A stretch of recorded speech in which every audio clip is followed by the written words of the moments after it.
Funny world we live in. It's really not the way it's supposed to be. Yep. Test the mic. Test, 1, 2. 1, 2. And your name? Adrian Harris. Coach. Coach Harris? Coach Harris. Are we on?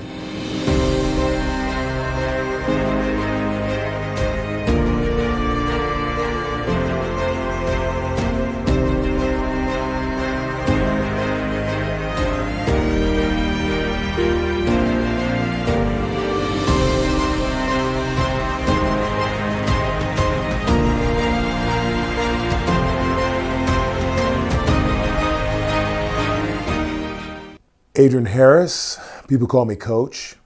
I am the head coach of the Ironman men's ministry. I played college football at UNLV, and there were several pros that I played with. Charles Demery, which is a DB. There was George Thomas. Some of the more notable names would be Ickey Woods. Hand off to Ickey, right side, touchdown! Bengals have won the AFC Championship. And probably the most known would be Randall Cunningham. If Randall Cunningham were to play in today's NFL, he would, in my opinion, make Robert Griffin and Michael Vick look second tier to him. I would put him against those guys. It wouldn't even be. It wasn't a matter of if I could play pro. It was just a matter of when. PCAA champions, Spartan Stadium in San Jose, California.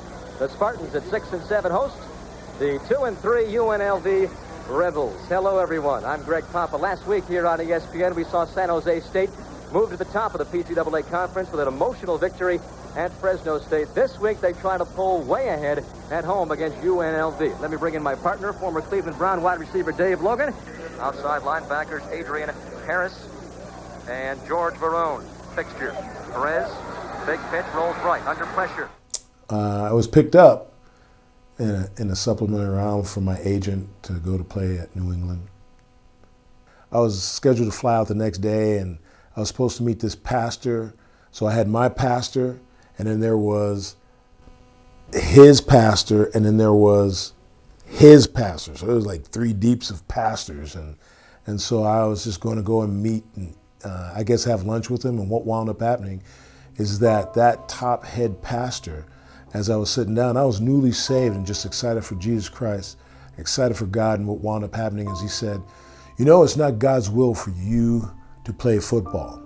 And man, that just rocked my world, because everything I had worked for, everything I was focused on was all about football. And I thought that I could be, and God wanted me to be a pro football player. I got a lot of persecution from that, and I was ostracized in the community when I came back. They said, you did what? My name was gone. Everything was just gone. Can't even find a history of me.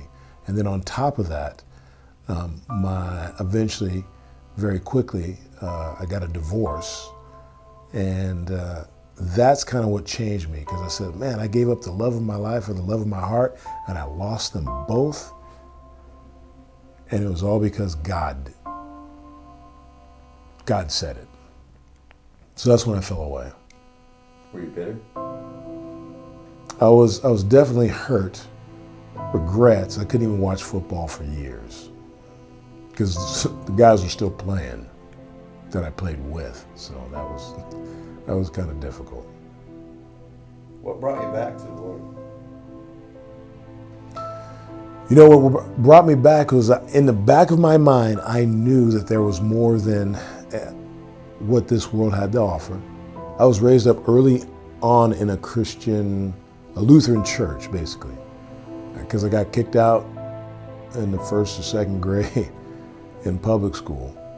My mom put me in a private school, and through that, my mom gave me a foundation.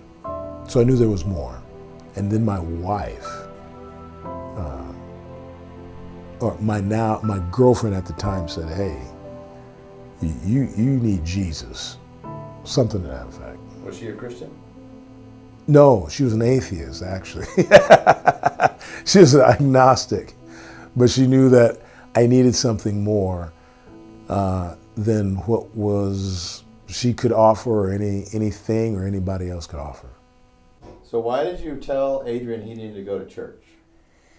Well, he was a bit of a mess, and our relationship, therefore, was quite a bit of a mess. And so I wasn't raised in the church. I didn't know anything about the church, but I figured I have no other answers. So I think that was a Holy Spirit prompting before I even know there was one, to say, you need to go to church and get fixed. And how did he respond? Well, he's very quick-witted. So his response was, I'll go to church, but you have to go with me. And then within 6 months, I got saved. Well, that's the great part about what happened was that I knew the truth, but I didn't want to accept the truth of where I was at. So I needed somebody to come along with me, and she had to be the one that was willing to come along with me.